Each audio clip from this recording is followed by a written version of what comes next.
اعوذ باللہ من الشیطان الرجیم بسم اللہ الرحمن الرحیم۔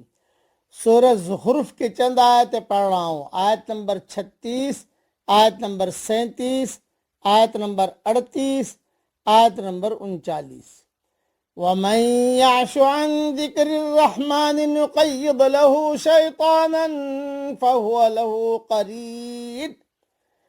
اور جو شخص رحمان کی نصیحت سے اعراض کرتا ہے تو ہم اس پر ایک شیطان مسلط کر دیتے ہیں، پس وہ اس کا ساتھی بن جاتا ہے۔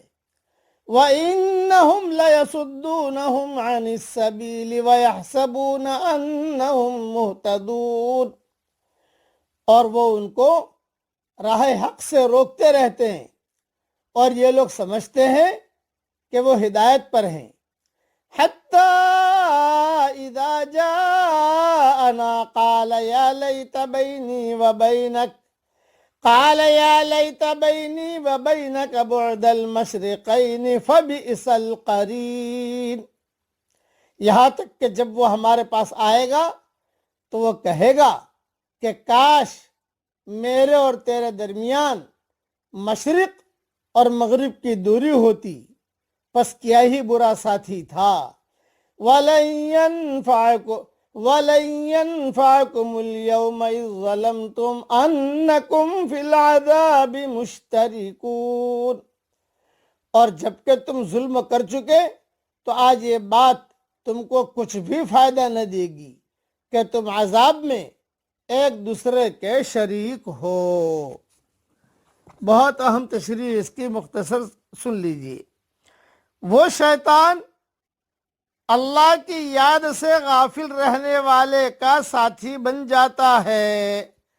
جو مرد اور عورت اللہ کی یاد اور اللہ کے ذکر سے غافل رہتے ہیں تو ان کا دوست کون؟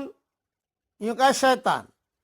وہ شیطان اللہ کی یاد سے غافل رہنے والے کا ساتھی بن جاتا ہے، جو ہر وقت اس کے ساتھ رہتا اور نیکیوں سے روکتا ہے، یا انسان خود ہی اس شیطان کا ساتھی بن جاتا ہے اور اس سے جدا نہیں ہوتا، پکی دوستی ہو جاتی ہے دونوں کی آپس میں، بلکہ تمام معاملات میں اسی کی پیروی اور اس کے تمام وسوسوں میں انسان اس کی اطاعت کرتا ہے۔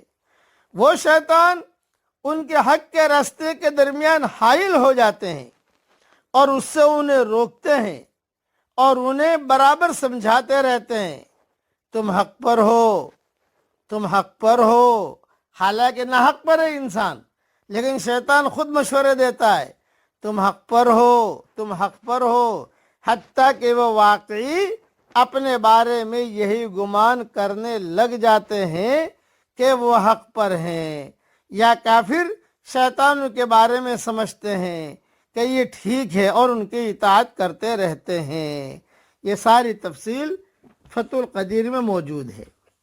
نصیحت سے اعراض کرنا یہ ہے کہ آدمی حقیقت کا اعتراف نہ کرے، خدائی حقیقت اس کے سامنے ایسے دلائل کے ساتھ آئے جس کا وہ انکار نہ کر سکتا ہو، مگر وہ اپنی مصلحتوں کے تحفظ کے خاطر اس کو نظر انداز کرے۔ ایسا شخص اپنے موقف کو درست ثابت کرنے کے لیے اس کے خلاف جھوٹی باتیں کرتا ہے۔ یہی وہ وقت ہے جب کہ شیطان کو یہ موقع مل جاتا ہے کہ وہ اس کے اوپر مسلط ہو جائے اور اس کی عقل کو غلط رخ پر دوڑانے لگے۔ فرضی توجیہات میں مشغول کر کے شیطان اس کو یقین دلاتا رہتا ہے کہ تم حق پر ہو، تم حق پر ہو، تم حق پر ہو۔ یہ فریب صرف اس وقت ٹوٹتا ہے جب کہ آدمی کی موت آتی ہے اور وہ خدا کے سامنے آخری حساب کے لیے کھڑا کر دیا جاتا ہے۔ دنیا میں آدمی کا حال یہ ہے کہ وہ اس کو اپنا دوست اور ساتھی بنا لیتا ہے جو اس کے جھوٹ کی تائید کرے، مگر آخرت میں وہ ایسے تمام ساتھیوں پر لعنت کرے گا۔ وہ چاہے گا کہ وہ اس سے اتنا دور ہو جائیں کہ وہ ان کی شکل دیکھیں اور نہ ان کی آواز سنیں۔ اللہ تعالیٰ شیطان کی مکاریوں سے ہم سب کی پوری حفاظت فرمائے۔ آمین وآخر دعوانا ان الحمد للہ رب العالمین.